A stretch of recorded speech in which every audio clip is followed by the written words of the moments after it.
Rodrigo, bienvenido. Buenas noches. Buenas noches, Jaime.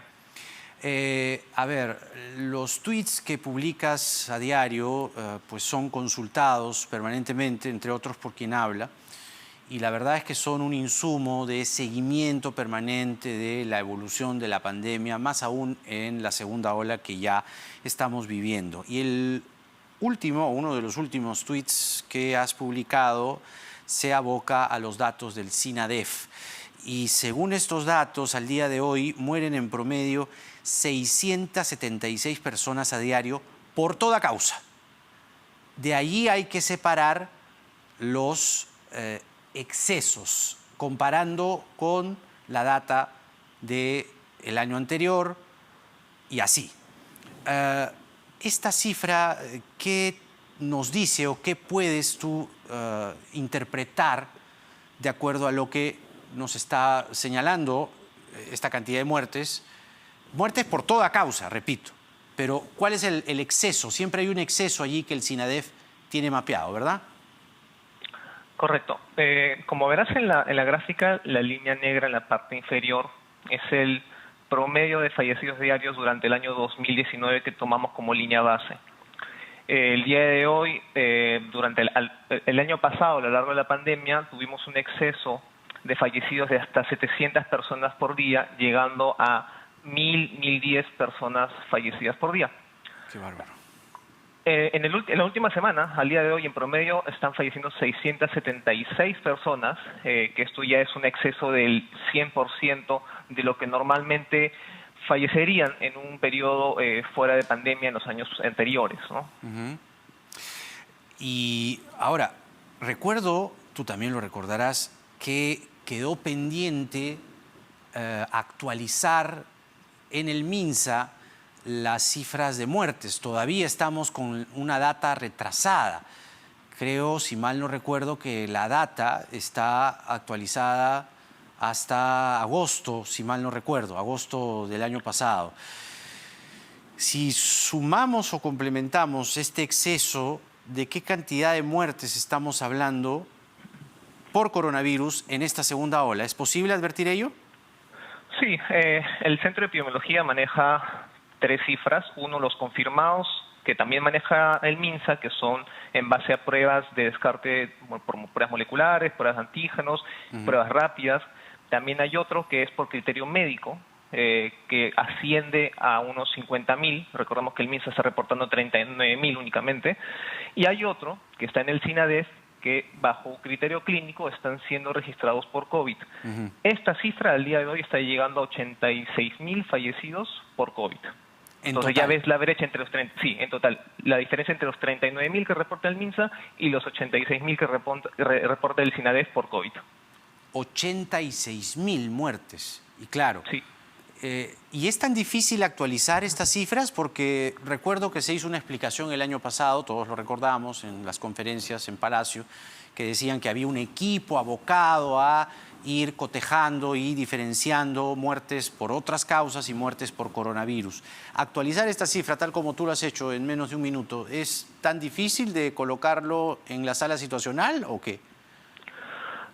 No hay una dificultad técnica, pero seguramente hay bastantes criterios clínicos que escapan para una persona que solamente está analizando los datos, seguramente. Había, como tú dices, un grupo prospectiva que ingresó o regularizó las cifras que tenía el MINSA de fallecidos hasta en 2 oportunidades y fue un aumento de 7.000 fallecidos en la cifra oficial. Desde la fecha de agosto, como tú mencionas, no ha habido otra regularización. La cifra del SINADEF sigue aumentando y la brecha con lo que tiene el MINSA también. Ahora, también sería bueno hacer una diferenciación por regiones. ¿Cómo has observado tú los números en cuanto a regiones? Nos llega información urgente, alarmante, por ejemplo, desde Huánuco.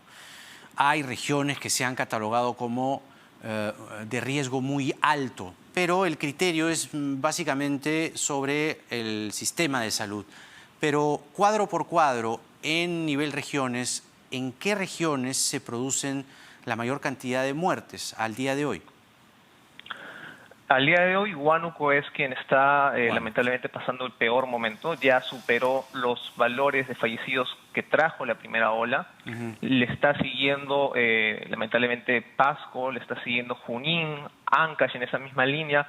Y lamentablemente Lima también. Lima, tomando una línea base de 100 fallecidos por día en periodos anteriores, hoy ya estamos en 270 por día. Lima 270 por día.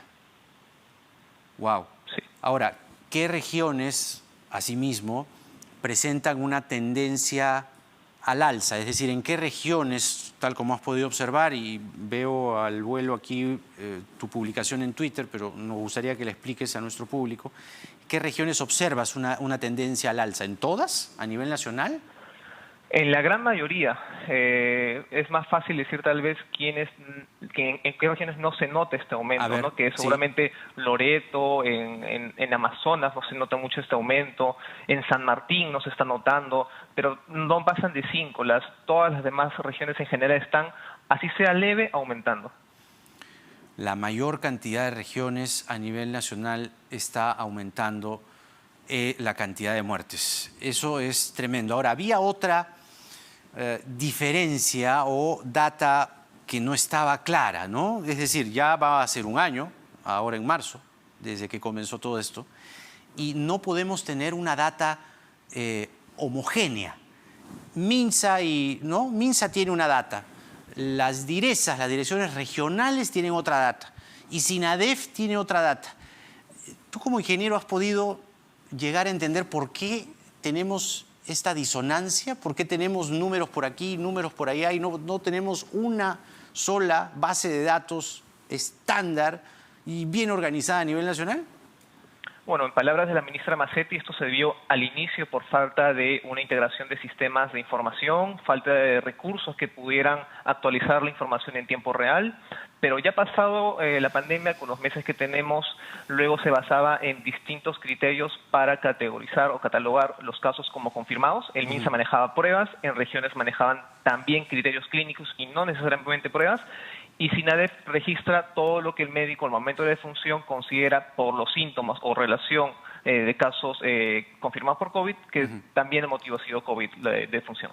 Ahora, aquí también hay que poner el filtro de la nueva variante, y tú como observador de números te quería preguntar, publicas tú también diciendo que según los datos del SINADEF mueren en promedio 676 personas a diario por toda causa. Hace una semana eran 581, hace 2 semanas eran 500. Los últimos 4 días tienen picos sobre 700 muertes por día. Y mirando la evolución desde marzo del año pasado, dirías que la tendencia al alza, la subida, el doctor Quispe decía que solamente se ve una curva vertical hacia arriba, es decir, no hay posibilidad de que esto descienda. ¿Ves un incremento más rápido en lo que a las muertes se refiere, a diferencia de la primera ola? Todavía en este periodo desde diciembre no vemos la misma pendiente vertical que tuvimos durante la primera ola, pero si nos basamos en la pendiente que tuvo o tiene la curva de ocupación de camas UCI, que finalmente deriva en fallecidos, la situación en efecto es más preocupante o peor que la que tuvimos en la primera ola. La curva de ocupación UCI es exponencial o ha sido exponencial a medida que se ha ido ocupando la capacidad. Y lamentablemente esto, ante un sistema saturado, vamos a ver y estamos viendo el incremento de fallecidos de manera cada vez más rápida semanalmente. Vamos a ver un incremento cada vez más rápido. Ciertamente es también lo que ha dicho hoy Boris Johnson en Londres, ¿no? Que hay una mayor mortalidad según sus científicos y sus expertos. Rodrigo Parra, ingeniero electrónico y analista de datos de la Católica. Gracias, Rodrigo, por tenerte aquí en el programa y explicar, aunque es doloroso, sumamente angustiante tener que hablar de muertes, pues es el común denominador hoy en esta pandemia. Hasta una nueva oportunidad. Que estés bien. Muy buenas noches. Igualmente. Saludos. Rodrigo Parra con nosotros. Caramba, hablando de muertes, y no es nada sencillo tener que encarar